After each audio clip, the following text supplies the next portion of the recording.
Dans une ville animée, 3 femmes, Angela, Marcia et Yvonne, assistaient au sermon du pasteur David. Son message puissant, un appel au réveil spirituel, résonna profondément en elles. Il les exhorta à l'action, à se lever et à laisser Dieu les éclairer.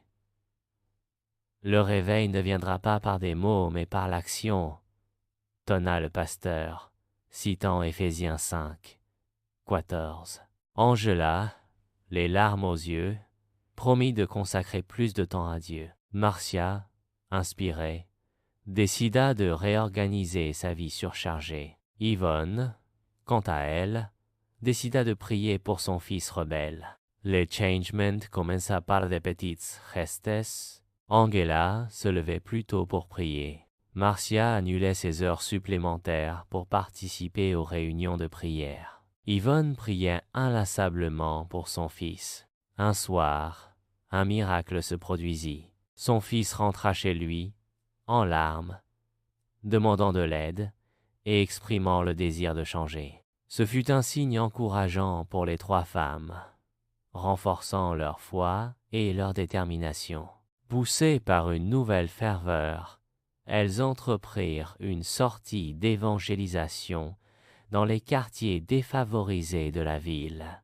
Malgré la peur et la fatigue, elles s'aventurèrent dans les ruelles sombres et les immeubles délabrés, confrontés à la méfiance et au cynisme des jeunes désœuvrés. Un jeune délinquant les accueillit avec sarcasme. « Vos prières ne changeront rien ici. » Mais Naomi, avec amour et assurance, répondit: « Nous croyons au changement.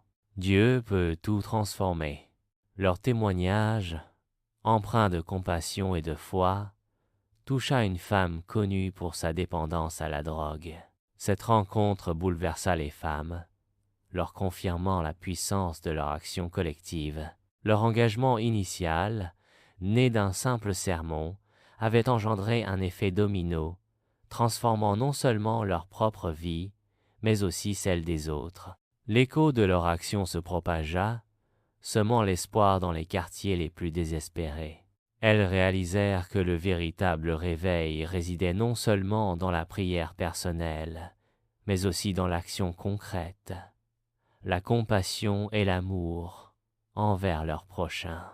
Leur voyage spirituel était loin d'être terminé, mais elles marchaient désormais ensemble, unies par la foi et déterminées à répandre la lumière dans les ténèbres.